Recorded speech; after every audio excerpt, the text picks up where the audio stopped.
You are watching Luminary Lectures. So hello everyone, आज हम पढ़ने जा रहे हैं क्लास 8 का चैप्टर 5। हमारी मोरल साइंस बुक्स है बेटर लेट देन नेवर। तो ये एक मोरल साइंस का चैप्टर है जिसका मतलब है बेटर, मतलब कभी लेट होने से अच्छा है, थोड़ा सा लेट होने से अच्छा है कभी लेट ना होना। तो इस चैप्टर में हम ये जानेंगे पंक्चुअलिटी के बारे में और दूसरों को समय पर और उन दूसरों की रिस्पेक्ट और उनके समय के बारे में कैसे रिस्पेक्ट करनी चाहिए, ये जानेंगे हम इस चैप्टर में। ठीक है। अभी पर्सनल वैल्यूज़ इस चैप्टर में क्या है? Personal values proper utilization of time and punctuality, मतलब समय को कैसे यूटिलाइज करते हैं और पंक्चुअल कैसे रहते हैं, ये हम इस चैप्टर के हेल्प से जानेंगे। ठीक है। और बहुत ही अच्छा चैप्टर है एंड आई थिंक आपको बहुत अच्छा मोरल भी इससे मिलेगा। तो चलिए पढ़ते हैं। बुलबुल वॉज अ चेयरफुल गर्ल। बुलबुल एक चेयरफुल गर्ल थी। उसके अंदर एनर्जी और पॉजिटिविटी थी। तो वो बहुत एनर्जेटिक थी और पॉजिटिविटी तो उसके अंदर बहुत ही थी। एवरी वन अराउंड हर लव्ड हर हैप्पी डेमिनर, मतलब उसके अंदर की जो वाइब्स उससे आती थी लोगों को बहुत पसंद थी। She lived with her parents and younger brother Shiv in Bengaluru city. वो अपने पेरेंट्स और अपने बड़े छोटे भाई के साथ रहती थी बेंगलुरु सिटी में। कहाँ पे? बेंगलुरु सिटी में। Bulbul was extremely relaxed in a ways and never rushed through anything. Bulbul अपने कामों में ना बहुत रिलैक्स थी और किसी भी चीज़ के लिए कभी हबड़ा तबड़ी जल्दी उसने नहीं मचाई थी। This worried her parents a lot. ये जो चीज़ थी, इस चीज़ को उसके पेरेंट्स ने इस चीज़ के लिए मतलब एकदम परेशान थे उसके पेरेंट्स इस चीज़ से। As she could never make it on time for anything, मतलब वो किसी भी चीज़ को समय पर पूरा ही नहीं कर पाती थी। She woke up late almost every day and barely manage to get to school on to her school bus on time. वो हमेशा ही लेट उठती थी ऑलमोस्ट एवरी डे और वो बेली, मतलब कभी कभार ही स्कूल बस ले पाती थी समय पर। In fact on many occasion she would and up missing her school बस। कई बार तो वो अपनी स्कूल बस भी मिस कर देती थी, ऐसे हालात आ जाते थे। Her father would have to drop her to school before going to office, मतलब उसके पापा को ऑफिस जाते वक्त उसे स्कूल छोड़ना पड़ता था फिर। She would often be late for the school assembly. School में जो मॉर्निंग असेंबली होती है उसके लिए लेट होती थी, तो ऑफकोर्स सी बात है अगर तुम स्कूल ही नहीं पहुंच पाओगे तो लेट तो हो ही जाओगे, है ना। She was also the last one in the class to finish lunch at the school, मतलब वो क्लास में लंच भी एकदम लास्ट में फिनिश करती थी। Always waiting till the last time to submit her school assignment, वो हमेशा एकदम लास्ट मोमेंट तक का वेट करती थी अपने असाइनमेंट सबमिट करने के लिए। She would often get late to board the school bus in the afternoon as she would be busy talking with her friends. वो कई बार स्कूल बस में बैठने के वक्त पे भी एकदम लेट हो जाती थी क्योंकि वो तो अपने दोस्तों से बात करने में बिजी होती थी। Her brother Shiv, who was always the first to be on the bus in the morning and the afternoon, मतलब उसका भाई जो शिव था वो हमेशा आते, मतलब सुबह और दोपहर को बस में बैठते हुए हमेशा टाइम पे था। वो केप्ट ऑन नचिंग, मतलब उसको टोकता रहता था, याद दिलाता रहता था कि बस पे टाइम में आना है, पर वो मैनेज ही नहीं कर पाती थी टाइम में आने में। The school has their annual function in a few weeks and Bulbul was selected, मतलब स्कूल का एनुअल इवेंट है कुछ वीक्स में और बुलबुल उसके लिए सिलेक्ट हो गई थी। क्या बनने के लिए? एमसी। तो कुछ हो जा सकता है कि बुलबुल क्या बनने के लिए सिलेक्ट हुई थी, तो हम बोलेंगे एमसी, क्योंकि वो बहुत ही ज़्यादा उसकी स्पीकिंग स्किल्स अच्छी थी। Her class teacher was aware of Bulbul's lack of respect of time and she warned that she needed to be. अभी इसका आगे हम बाद में पढ़ेंगे, उससे पहले मैं आपको बता देती हूँ ये जो एक बॉक्स है, इस बॉक्स में पूछा जा रहा है कि अगर आप किसी काम के लिए कभी भी लेट हो जाते हो तो क्या आपके लिए वो मैटर करेगा? आपको 10:30 किसी जगह पे पहुंचना और आप 10:45 पे जा रहे हो तो आपको थोड़ा सा भी फ़र्क पड़ेगा उस चीज़ से? अगर पड़ेगा तो यस लिखना और अगर नहीं पड़ेगा तो नो लिखना। That's completely your choice. तो इसको मैं छोड़ दे रही हूँ, और आपने क्या अपना आंसर चुना और क्यों चुना उसका रीज़न आप नीचे इन लाइंस में लिख दीजिएगा, ठीक है। अभी जो उसकी टीचर थी उसे पता था कि जो बुलबुल है वो एकदम टाइम की रिस्पेक्ट नहीं करती थी, तो उसने वार्न करा कि उसको हमेशा टाइम पे रहना है। चलिए आगे वाले पिक्च पे पढ़ने से पहले आप बता दीजिए आपने चैनल लाइक किया कि नहीं किया। सब्सक्राइब भी कर दीजिए और लाइक भी कर दीजिए, क्योंकि हमारे 70% लोग से वीडियो देख के जाते हैं, ना लाइक करते हैं ना सब्सक्राइब करते हैं। तो इसलिए आप वीडियो अच्छे से लाइक कर दीजिए, जिससे हमारी अगली वीडियो है तो आपको पता चल जाएगा। तो आ जाते हैं अपने नेक्स्ट पेज पे अब। That she needed to be on time.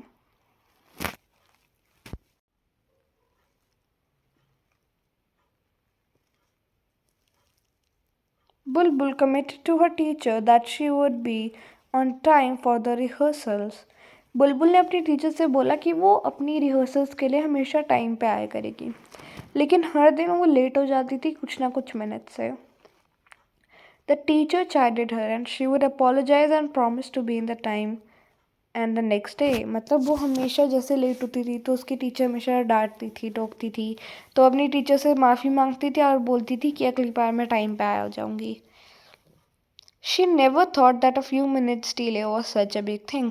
उसने कभी सोचा ही नहीं, उसके दिमाग में ये बात ही नहीं आई कि कुछ मिनट की देरी बहुत ही बड़ी चीज़ होती है लाइफ में।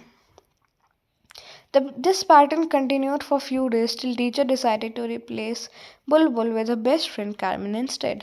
ये चीज़ बहुत दिनों तक होती रही, मतलब वो लेट आती रही, अपोलोजाइज करती रही, अगले दिन का प्रॉमिस करती रही।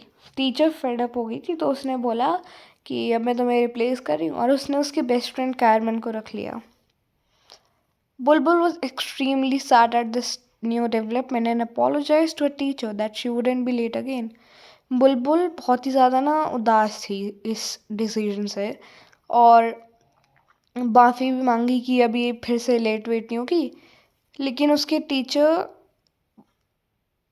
ये भरोसा नहीं कर पा रही थी, ट्रस्ट नहीं कर पा रही थी कि वो सच बोल भी रही है कि नहीं, क्योंकि बहुत ही बड़ी रिस्पॉन्सिबिलिटी है ये, स्कूल का एक रिप्रेजेंट करने वाली बात हो गई ना तो स्कूल को, और तब भी जबकि स्कूल की रेपुटेशन वो दाव पे तो लगा नहीं सकती है। Crest fallen. अब क्रेस्ट फॉलन का मतलब क्या होता है आप लोग खुद सर्च करेंगे, मैंने एक वीडियो में आपको बताया भी हुआ है, याद करिए। आ जाइए आगे। Crestfallen, Bulbul was walking back to class when she met her friend Sonali, who informed her that one of the participants in the play had fallen ill। तो जब वो अपनी क्लास मतलब जब वो अपनी क्लास में जा रही थी तो उसको अपनी एक फ्रेंड सोनाली मिली। बातों बातों में उसने बोला कि मेरी एक हमारे रोल में, जैसे कि ऑफ कोर्स जब स्कूल में एनुअल फंक्शन होता है तो बहुत सारे इवेंट्स होते हैं, तो उसने बताया कि मेरी जो रोल प्ले में फ्रेंड है वो बीमार पड़ गई है और उसको कोई रिप्लेस करने के लिए चाहिए। तो मतलब वो पूछने आई थी कि क्या तुम रिप्लेस हो जाओगी, तुम आ जाओगी क्या वहाँ पे। Bulbul thought that this would be a good opportunity to redeem herself immediately jump to the offer. Bulbul ने सोचा कि अपने आप को प्रूव करने के लिए सबसे अच्छी अपॉर्चुनिटी है, तो इसलिए वो तुरंत से मान गई। She was regular for the practice and make sure that she was attentive and supported of the rest of the participants as well. तो हमेशा टाइम पे आई, अटेंटिव रही, सपोर्टिव रही अपने पार्टिसिपेंट्स के लिए। However, as luck would have it, on the day of event the car broke down। मतलब एक लक की बात कह लो, कुछ कह लो, इवेंट वाले दिन, एनुअल फंक्शन वाले दिन उसकी जो कार थी वो टूट गई, ब्रोकअप हो गई, ब्रोक डाउन हो गई। तो बुलबुल को पता नहीं था कि अब वो क्या करे, वो टेरिफाइड भी थी क्योंकि कोई इसकी बात पर बिलीव ही नहीं करेगा। ठीक है, तो एक ये भी रीज़न है कि हमें कभी भी कुछ गलत नहीं करना चाहिए। अब देखो कोई बिलीव क्यों नहीं करेगा उस पर, क्योंकि वो तो हमेशा लेट होती है, तो अगर वो नहीं जाएगी तो क्या बोलेंगे, तो हमेशा से लेट होती है ये, इसलिए ये लेट हो गई, ये तो झूठ बोल रही है ना। गिवन है रेपुटेशन ऑन द पास्ट, मतलब पुरानी बातों को याद करने के बाद वो समझ गए कि कोई उसकी बातों पे बिलीव नहीं करेगा। But she spoke to a friend Carmen who told her not to worry and came her to rescue. तो उसने अपनी दोस्त कार्मेन से बात करी और बोला कि तू टेंशन मत ले, और फिर उसे लेने आई। उसने अपने पापा से बोला कि एक थोड़ा रिटर्न ले लो, बुलबुल को ले लो घर से, उसको छोड़ना है। So she finally manage to reach school in time for the event. तो उसने कैसे भी मैनेज करके वो इवेंट के लिए टाइम पे आ गई। Her teacher was quite surprised and taken aback at the change of Bulbul and saw her perform so diligently. तो जो उसकी टीचर थी वो एकदम ऐसे ना सरप्राइज थी इतना बड़ा चेंज देख के बुलबुल में, और उसकी परफॉर्मेंस भी इतनी अच्छी हुई थी, है ना। her parents too were impressed with her sense of responsibility. उसके पेरेंट्स भी उसकी रिस्पॉन्सिबिलिटी के सेंस से बहुत ही ना कि उसने स्मार्ट काम करा, वो उसने बेवकूफ़ी का काम नहीं किया। इसको देख के उसके पेरेंट्स भी काफ़ी खुश थे। बुलबुल realized how important was to value the time and what few minutes of delay can cause। तो बुलबुल को रियलाइज़ हुआ कि समय की वैल्यू रखनी चाहिए, क्योंकि थोड़ी कुछ मिनट्स का डिले एक बहुत ही बड़ा डिले कॉज कर सकता है। और अगर एक इंसान पंचुअल नहीं है तो वो अच्छी अच्छी अपॉर्चुनिटीज़ को भी वो कर सकते हैं, छोड़ सकते हैं, मिस कर सकते हैं। इस इंसिडेंट के बाद वो कभी भी लेट नहीं हुई, है ना। Punctuality is the key to success because if you do not understand the value of time you can never be successful in life. तो यहाँ लिखा है कि जो पंचुअलिटी है वो एक सक्सेस की है, क्योंकि अगर आप टाइम की वैल्यू करना नहीं सीखे तो आप लाइफ में कभी भी पंचुअल और सक्सेसफुल नहीं हो सकते हैं। तो इसी के साथ हमारा चैप्टर ख़त्म होता है, और जो भी पढ़ा है उसे थोड़ा अच्छे से रिवाइज कर लीजिएगा। अब हम मिलेंगे अगली वीडियो में, तब तक के लिए थैंक यू सो मच।